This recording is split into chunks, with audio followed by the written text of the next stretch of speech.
You can't let a young'un decide for himself. He'll grab at the first flashy thing with shiny ribbons on it. Andy Griffith spent his life showing America what calm kindness looked like. On television, he was the steady voice of reason, the gentle father, the man who always knew the right thing to say. But away from the cameras, his real life was far more complicated and far more painful than most people ever realized. Behind the familiar smile was a man shaped by poverty, childhood trauma, broken marriages, and losses that never truly healed. Andy Samuel Griffith was born in 1926 in Mount Airy, North Carolina, during a time when money was scarce and hardship was common. His family struggled through the Great Depression, living in a small home without basic comforts. As a child, Andy was often bullied for being poor and awkward, experiences that left him deeply insecure. Those early wounds never fully disappeared. Friends later said he could be generous and warm, but also sensitive and guarded, especially when he felt hurt or overlooked. Music became his escape. Andy found comfort in singing and performing, eventually studying music at the University of North Carolina. After a short period teaching high school, he followed his true passion and began performing comedy monologues.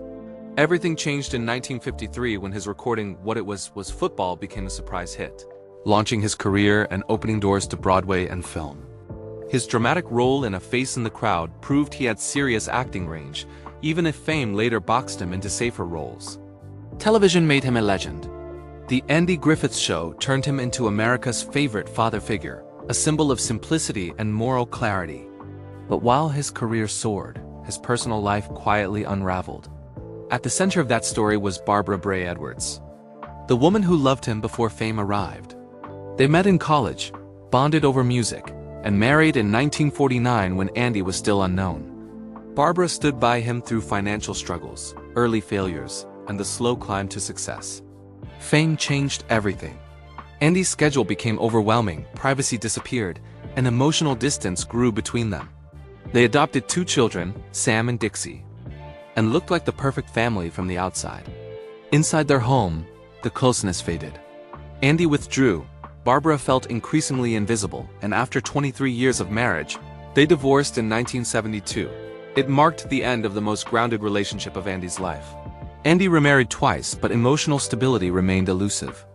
His second marriage ended quietly, and his third, to Cindy Knight, finally brought steadiness during his later years.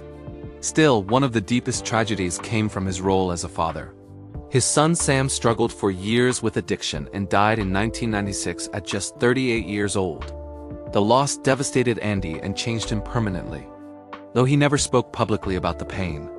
Those close to him saw a man who grew quieter and more withdrawn. Barbara's story ended tragically as well. After the divorce, she lived privately, carrying the weight of years spent supporting Andy and worrying about their son. She died in 1980 at only 53, quietly and out of the public eye.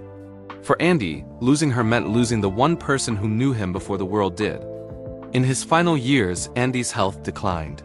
Heart disease, diabetes, and age slowed him down. He withdrew to a quiet coastal home, cared for by Cindy, and passed away in 2012 at 86. He was buried privately, exactly as he wished.